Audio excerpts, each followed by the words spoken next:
Hey, what's up? It's Madeline Puckette.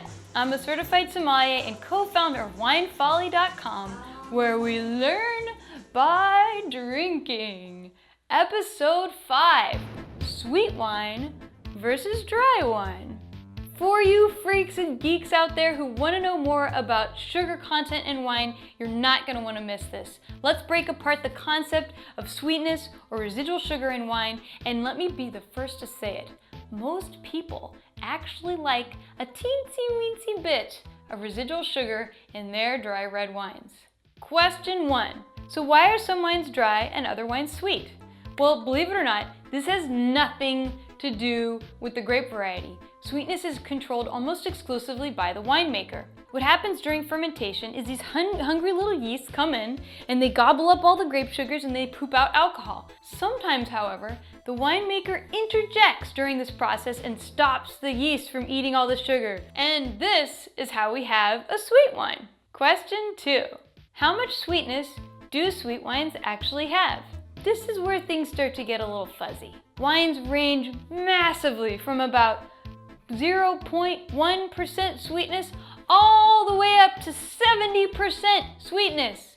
For perspective's sake, Moscato d'Asti, which is a very sweet wine, has about 12% sweetness, or around 72 sugar calories per 5-ounce serving. You would think we'd have some sort of system for informing consumers about the sweetness of wine, but to date, there are no labeling laws in the US requiring wineries to list sweetness levels on the bottle labels. And we, as humans, are actually pretty bad at identifying sweetness with our palates. At around 2% or less residual sugar, we don't really taste it as sweetness. We taste it more like body in wine. It adds body. So when you look in the market today, there are a lot of dry wines with a little bit of residual sugar.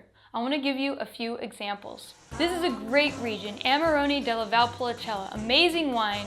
And this dog, it's got 4.5 grams per liter of residual sugar. All right, next up. Did you know New Zealand Sauvignon Blanc commonly has a few grams of residual sugar? Why? Well, those wines have such high acidity, they need the residual sugar to counteract that sharpness. Here's a great example. This is a terrific, very dry tasting Sauvignon Blanc from New Zealand, but it has 5 grams per liter of residual sugar. All right, now to the bulk bin area. Ménage à Trois. This is a well-distributed, well-loved bulk wine. And guess what? It's got 12 grams per liter of residual sugar. So what gives? Is residual sugar the devil, and should we go on a majestic crusade sussing out all these bad actors? Well, if you ask me, no, it's really not. The choice to leave a gram or 2 of residual sugar in wine is simply one of the tools in the winemaker's toolkit to make great tasting wine. Of course, bulk wines use the residual sugar trick almost all the time as a tactic to improve the taste of wines made with lower quality grapes. So this is where the controversy comes from. You wonder why you get a headache with bulk wines.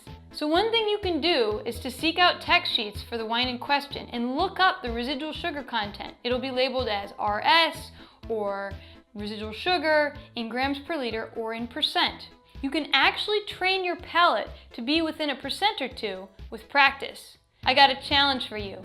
Go look up the text sheet for your favorite red wine and find out how much residual sugar it has. You might be surprised with what you find. All right, guys, if you love wine and you want to know more about it, do yourself a favor and go to winefolly.com right now and subscribe to my free newsletter. There's never been a better time to get into wine. Thanks so much, and see you again next week.